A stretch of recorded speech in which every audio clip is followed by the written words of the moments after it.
ಸೋನಂ ಹೆಸರಿನ ಹುಡುಗಿ ಪೊಲೀಸ್ ಸ್ಟೇಷನ್ಗೆ ಬರ್ತಾಳೆ ಮತ್ತೆ ಇನ್ಸ್ಪೆಕ್ಟರ್ಗೆ ಹೇಳ್ತಾಳೆ, ನನ್ ತಂಗಿನ ಯಾರು ಸಾಯಿಸ್ಬಿಟ್ಟಿದ್ದಾರೆ. ಏನು? ಯಾರು ಸಾಯಿಸಿದ್ದು? ಗೊತ್ತಿಲ್ಲ, ಆದ್ರೆ ಅವನು ಭಯಂಕರ ಪ್ರಾಣಿ ತರ ಇದ್ದ. ಇನ್ಸ್ಪೆಕ್ಟರ್ ಸೋನಂ ಮಾತನ್ನ ಕೇಳಿ ಘಟನೆ ನಡೆದಿದ್ದ ಸ್ಥಳಕ್ಕೆ ಬರ್ತಾರೆ. ಅಲ್ಲಿ ನೋಡ್ತಾರೆ, ಸೋನಂ ತಂಗಿಯ ಕತ್ತು ಅಲ್ಲಿ ಬಿದ್ದಿರುತ್ತೆ. ಅವಳ ಶರೀರ ಮಾಯ ಆಗಿತ್ತು. ಇಲ್ಲ ಇಲ್ಲ, ಇದ್ ಹೇಗಾಯ್ತು? ನನ್ ತಂಗಿ. ನೀವು ಚಿಂತೆ ಮಾಡಕ್ ಹೋಗ್ಬೇಡಿ. ಯಾರೇ ಈ ಕೃತ್ಯ ನಡೆಸಿದ್ರು ಕೂಡ ನಾನು ಅವ್ರನ್ನ ಹಿಡಿತೀನಿ ಮತ್ತವ್ರಿಗೆ ಶಿಕ್ಷೆ ಕೊಡ್ತೀನಿ. ನೀವೀಗ ನನಗೆ ಎಲ್ಲಾ ವಿಷಯನೂ ಡೀಟೇಲ್ ಆಗಿ ಹೇಳ್ಬೇಕು. 2 ತಿಂಗಳ ಹಿಂದೆ ಸೋನಂ ಮನೆಯಲ್ಲಿ ಕೂತಿದ್ಲು. ಮತ್ತೆ ಟಿವಿಯಲ್ಲಿ ನ್ಯೂಸ್ ಬರ್ತಾ ಇತ್ತು. ಇತ್ತೀಚಿನ ದಿನಗಳಲ್ಲಿ ಮನುಷ್ಯರ ದೇಹಗಳು ರಸ್ತೆ ಮತ್ತೆ ಚರಂಡಿಗಳಲ್ಲಿ ಸಿಗ್ತಾ ಇವೆ. ಕೆಲವೊಮ್ಮೆ ತಲೆ, ಕೆಲವೊಮ್ಮೆ ಶರೀರ. ಮಾಹಿತಿಗಳ ಪ್ರಕಾರ ಈ ಹತ್ಯೆ ಯಾರೋ ಮನುಷ್ಯರು ಮಾಡಿರೋದಲ್ಲ. ಮನುಷ್ಯರದಲ್ಲ ಮತ್ತಿನ್ಯಾರ್ದು? ಮನುಷ್ಯರದಲ್ಲ ಅಂದ್ರೆ ಯಾವ್ದೋ ರಾಕ್ಷಸ ಆಗಿರ್ಬೇಕು. ಅಂದ್ರೆ ಡ್ರಾಗುಲಾ? ಓ ಪ್ಲೀಸ್, ಇಷ್ಟು ದೊಡ್ಡೋಳಾಗಿದ್ಯಾ, ಈಗ್ಲೂ ಕೂಡ ಇಂಥ ಕಟ್ಟುಕತೆಗಳನ್ನ ನಂಬ್ತೀಯಾ? ಅರೆ, ಅದೆಲ್ಲ ಸತ್ಯ ಆಗುತ್ತೆ. ಎಷ್ಟೋ ಜನ ನೋಡಿದರೆ ಕೂಡ. ಏನಾದ್ರೂ ಆಗಿರ್ಲಿ, ಅದನ್ ಬಿಡು. ನಾನೇನ್ ಹೇಳ್ತಿದ್ದೆ ಅಂದ್ರೆ, ನಾನು ಡೇಟ್ ಹೋಗ್ತಾ ಇದ್ದೀನಿ. ಮನೆ ಕೆಲ್ಸನ ಇವತ್ತು ನೀನ್ ಮಾಡ್ಬೇಕು. ಓ, ಯಾರು ಆ ಲಕ್ಕಿ ಹುಡ್ಗ? ಕ್ಲಾಸ್ಮೇಟ್ ಕಣೆ. ನಾನಿನ್ ಹೊರಡ್ತೀನಿ. ಸೋನಂ ಮನೆಯಿಂದ ಹೊರಟು ಕಾಫಿ ಶಾಪ್ಗೆ ಹೋಗ್ತಾಳೆ. ಅವಳು ಡೇಟ್ಗೆ ಬಂದಿರ್ತಾಳೆ ಅವಳ ಫ್ರೆಂಡ್ ಮಾಣಿಕ್ ಜೊತೆ. ಅವನು ಅವಳ ಕ್ಲಾಸಲ್ಲಿ ಓದ್ತಾ ಇರ್ತಾನೆ. ಸ್ವಲ್ಪ ಹೊತ್ತಾದ್ಮೇಲೆ ಮಾಣಿಕ್ ಕಾಫಿ ಶಾಪ್ಗೆ ಬರ್ತಾನೆ. ಹಾಯ್ ಸೋನಂ, ಸಾರಿ ನಾನು ಲೇಟಾಗಿ ಬಂದೆ. ಪರವಾಗಿಲ್ಲ, ಬಾ ಒಳಗ್ ಹೋಗೋಣ. ಸೋನಂ ಮತ್ತೆ ಮಾಣಿಕ್ ಕಾಫಿ ಶಾಪ್ಗೆ ಹೋಗ್ತಾರೆ. ಮತ್ತೆ ಕಾಫಿ ಕುಡಿತಾ ಕುಡಿತಾ ಇಬ್ರು ಮಾತಾಡೋದಕ್ಕೆ ಶುರು ಮಾಡ್ತಾರೆ. 1 ಗಂಟೆ ಆದ್ಮೇಲೆ ಅವರ ಡೇಟ್ ಮುಗಿಯುತ್ತೆ. ಮತ್ತ ಅವರಿಬ್ರು ಕಾಫಿ ಶಾಪ್ ಇಂದ ಹೊರಗಡೆ ಬರ್ತಾರೆ. ಆದ್ರೆ ಅವರಿಬ್ರು ಹೊರಗಡೆ ಬರ್ತಿದ್ ಹಾಗೇನೆ ಒಂದು ಹೆಂಗ್ಸು ಸೋನಂಗೆ ಡಿಕ್ಕಿ ಹೊಡೆದ್ಬಿಡ್ತಾಳೆ. ಅವಳ ಬಟ್ಟೆ ಮೇಲೆ ಕಾಫಿ ಬಿದ್ದೋಗ್ಬಿಡುತ್ತೆ. ಓನೋ, ನನ್ ಬಟ್ಟೆ, ನನ್ನ ಕ್ಷಮಿಸ್ಬಿಡಿ, ನಾನ್ ನಿಮ್ಮನ್ನ ನೋಡ್ಲಿಲ್ಲ. ಪರವಾಗಿಲ್ಲ, ನಿಮ್ದೇನು ತಪ್ಪಿಲ್ಲ ಬಿಡಿ. ಏನ್ ತಪ್ಪಿಲ್ಲ ಅಂತಿದ್ಯಾ? ಇವ್ರದೇ ತಪ್ಪು. ನೀವೇನ್ ಕುರುಡಿನಾ? ಅಲ್ಲ, ಎದುರುಗಡೆ ಯಾರು ಬರ್ತಾರೆ ಅಂತ ಕಾಣಿಸ್ತಾ ಇಲ್ವೋ ನಿಮ್ಗೆ? ಬಿಡು ಮಾಣಿಕ್, ಹೋಗ್ಲಿ ಬಿಡು. ಇಲ್ಲ ಕಣೆ, ಅದೇಗ್ ಬಿಡೋದು? ಓ ಅಣ್ಣ, ಸ್ವಲ್ಪ ನಿಧಾನಕ್ಕೆ ಹೇಳು. ಇದು ನಂದೇ ಕಾಫಿ ಶಾಪ್. ಇನ್ ಮುಂದೆ ನೀನ್ ಇಲ್ಲಿ ಬರ್ಬೇಡ. ಸರಿ, ನಾವು ಬರಲ್ಲ. ನಾನು ನೋಡ್ತೀನಿ ನೀನ್ ಇಲ್ಲಿಗೆ ಹೇಗ್ ಬರ್ತೀಯಾ ಅಂತ. ಓಯ್, ಕಿವಿ ಕೇಳ್ಸಲ್ವಾ? ನಾನ್ ಹೇಳ್ದೆ ತಾನೆ, ಇದು ನಂದೇ ಕಾಫಿ ಶಾಪ್. ಇವಾಗ ಹೊರಡಿ ಇಲ್ಲಿಂದ. ಮಾಣಿಕ್, ನಡಿ ನಡಿ ಹೋಗೋಣ. ಸೋನಂ ಮಾಣಿಕ್ನ ಕರ್ಕೊಂಡು ಹೊರಗ್ ಬರ್ತಾಳೆ. ಏನ್ ಸೋನಂ, ತಪ್ಪು ಅವಳ್ದಾಗಿತ್ತು. ಅವಳು ತಾನೇ ಕಾಫಿ ಚೆಲ್ಲಿದ್ದು. ಅವಳು ಕ್ಷಮೆ ಕೇಳಿದ್ಲಲ್ವಾ? ಕ್ಷಮೆ ಕೇಳಿದ ತಕ್ಷಣ ನಿನ್ನ ಬಟ್ಟೆ ಸರಿ ಹೋಗ್ಬಿಡುತ್ತಾ? ಇಲ್ಲ ತಾನೇ? ಸರಿ ಬಿಡು, ಹೋಗ್ಲಿ. ನಾನು ನಿನ್ನ ಮನೆಗೆ ಡ್ರಾಪ್ ಮಾಡ್ತೀನಿ. ಮಾಣಿಕ್ ಸೋನಂನ ಮನೆಗ್ ಬಿಡ್ತಾನೆ. ಮತ್ತಲ್ಲಿಂದ ಹೊರಡ್ತಾನೆ. 2ನೇ ದಿನ ಬೆಳಗಾಗಿರುತ್ತೆ. ಮತ್ತೆ ಸೋನಂನ ತಂಗಿ ಓಡ್ಕೊಂಡು ಅವಳ ರೂಮಿಗೆ ಬರ್ತಾಳೆ. ಅಕ್ಕ, ನೋಡು ನ್ಯೂಸ್ ಅಲ್ಲಿ ಏನ್ ಬರ್ತಿದೆ ಅಂತ. ಅಯ್ಯೋ ದೇವ್ರೆ, ಬೆಳಗ್ಗೆ ಏನ್ ಮಾಡ್ತಿದ್ಯಾ? ಅಕ್ಕ, ಬೇಗ ನಡಿ, ನ್ಯೂಸ್ ಅಲ್ಲಿ ಏನ್ ಬರ್ತಿದೆ ಹೋಗ್ ನೋಡು. ಲಿವಿಂಗ್ ರೂಮ್ಗೆ ಹೋಗ್ತಾರೆ. ಅಲ್ಲಿ ನ್ಯೂಸ್ ನಡೀತಾ ಇರುತ್ತೆ. ಇವತ್ತಿನ ಬ್ರೇಕಿಂಗ್ ನ್ಯೂಸ್ ಏನಂದ್ರೆ, ಒಬ್ಬ ಕಾಫಿ ಶಾಪ್ ಓನರ್ ಅನ್ನ ನಿಗೂಢವಾಗಿ ಹತ್ಯೆ ಮಾಡಲಾಗಿದೆ. ಅವಳ ತಲೆಯನ್ನ ಕತ್ತರಿಸಿ ಕಾಫಿ ಶಾಪ್ ಹೊರಗೆ ಎಸ್ತಿದ್ದಾರೆ. ಇದು ಅದೇ ಕಾಫಿ ಶಾಪ್ ಅಲ್ವಾ? ನಾವ್ ಯಾವಾಗ್ಲೂ ಅಲ್ಲಿ ಕಾಫಿ ಕುಡಿಯೋಕ್ ಹೋಗ್ತೀವಲ್ಲ? ಹಾ, ಇದು ಅದೇ ಶಾಪ್. ಅವತ್ತು ನಾನು ಮಾಣಿಕ್ ಡೇಟ್ಗೂ ಕೂಡ ಹೋಗಿದ್ವಿ. ಮತ್ತ ಕಾಫಿ ಶಾಪ್ ಓನರ್ ನನ್ ಮೇಲೆ ಮಿಸ್ ಆಗಿ ಕಾಫಿ ಚೆಲ್ಲಿದ್ಲು.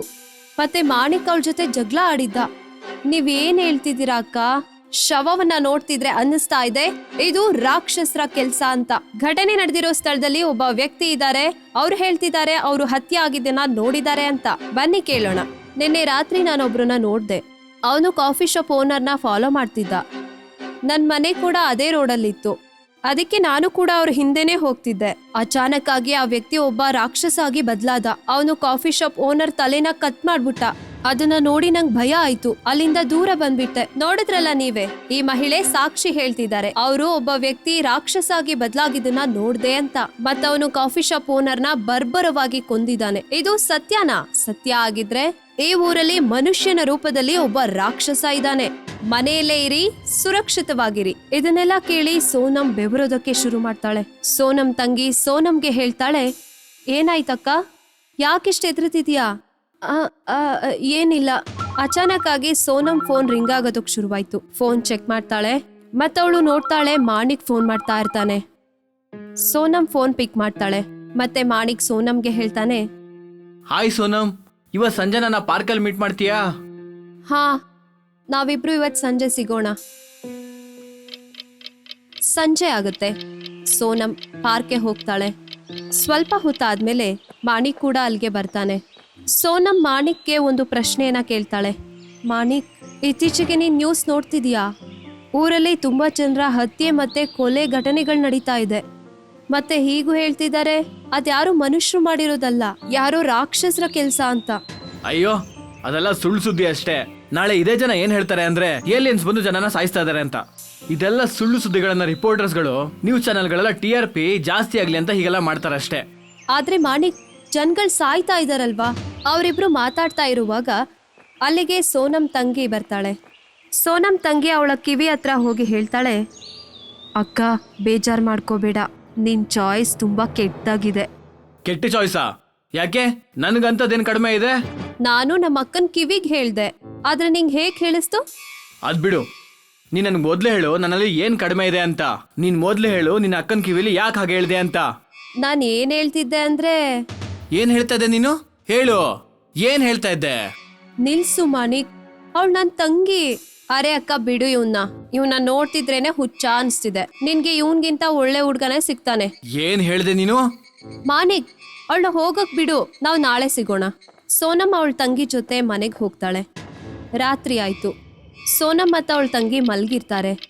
ಸೋನಮ್ ತಂಗಿ ಮಧ್ಯರಾತ್ರಿ ಎದ್ದಿರ್ತಾಳೆ ಮತ್ತೆ ಕಿಚನ್ಗೆ ನೀರ್ ಕುಡಿಯೋದಕ್ಕೆ ಅಂತ ಹೋಗ್ತಾಳೆ. ಅಚಾನಕ್ ಆಗಿ ಒಬ್ಬ ರಾಕ್ಷಸ ಅವಳ ಹತ್ರ ಬಂದು ಅವಳ ಕತ್ತನ್ನ ಇಸುಕ್ತಾನೆ. ಸೋನಮ್ ತಂಗಿ ಜೋರಾಗಿ ಕಿರ್ಚ್ತಾಳೆ.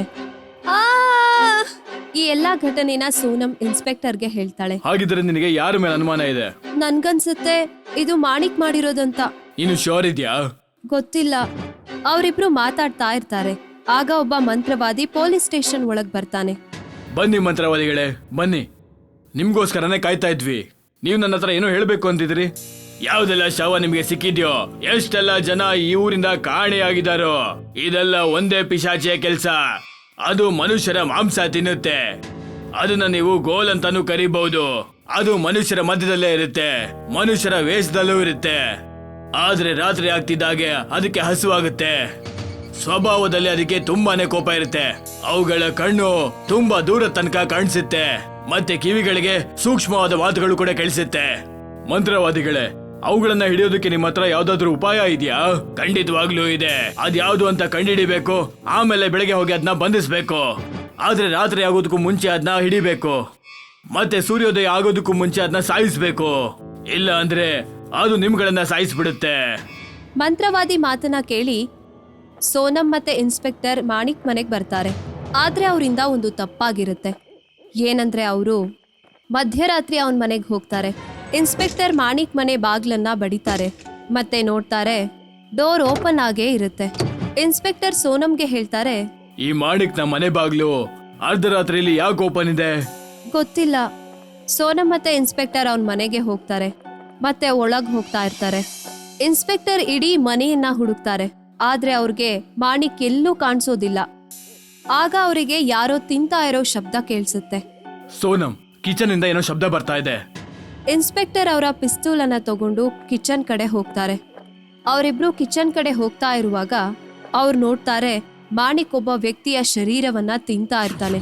ಮಾಣಿಕ್ ಹಿಂದೆ ತಿರುಗ್ತಾನೆ ಮತ್ತೆ ಸೋನಮ್ ಇನ್ಸ್ಪೆಕ್ಟರ್ಗೆ ಹೇಳ್ತಾನೆ, ಸೋನಮ್, ನೀನು ಇಲ್ಲೇನ್ ಮಾಡ್ತಾ ಇದೀಯಾ? ನಿನ್ನ ಕೈನ ಮೇಲೆ ಮಾಡು ಮಾಣಿಕ್, ಮನುಷ್ಯನ ರೂಪದಲ್ಲಿ ಪಿಶಾಚಿ. ಹಾಗೇನೆ ಇನ್ಸ್ಪೆಕ್ಟರ್ ಪಿಸ್ತೂಲ್ನ ಮಾಣಿಕ್ ಕಡೆ ಹಿಡಿತಾರೆ. ಮಾಣಿಕ್ ವೇಗವಾಗಿ ಅವನ ಚೂಪಾದ ಉಗುರ್ನಿಂದ ಇನ್ಸ್ಪೆಕ್ಟರ್ ಎದೆನ ಬಗೀತಾನೆ. ಮತ್ತೆ ಇನ್ಸ್ಪೆಕ್ಟರ್ ಅಲ್ಲೇ ಪ್ರಜ್ಞೆ ತಪ್ಪಿ ಬಿದ್ದೋಗ್ಬಿಡ್ತಾರೆ. ಸೋನಮ್, ನಾನು ಈ ತರ ಮಾಡ್ಲೇಬೇಕು. ನಾನೊಬ್ಬ ಪಿಶಾಚಿ, ಮತ್ತೆ ಇದೇ ನನ್ನ ನಿಜವಾದ ರೂಪ. ನಾನು ನಿಮ್ಮಂತ ಮನುಷ್ಯರಾಗೆ ಮಾಮೂಲಿ ಊಟ ತಿನ್ನೋದಕ್ಕಾಗಲ್ಲ. ಕೇವಲ ಮನುಷ್ಯರ ಮಾಂಸ ಮಾತ್ರ ನನ್ನ ಹಸುವನ್ನ ನೀಗಿಸುತ್ತೆ.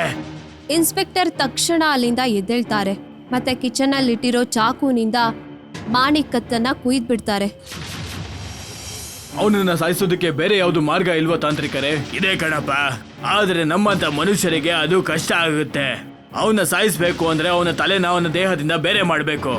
ಒಂದು ತಪ್ಪು ಮಾಣಿ ಕೂಡ ಮಾಡಿರ್ತಾನೆ. ಅವನು ಇನ್ಸ್ಪೆಕ್ಟರ್ನ ಸಾಯಿಸೋದನ್ನ ಮರ್ತಿರ್ತಾನೆ. ಇನ್ಸ್ಪೆಕ್ಟರ್ಗೆ ಮಂತ್ರವಾದಿ ಹೇಳಿದ ಮಾತು ನೆನ್ಪಿರುತ್ತೆ.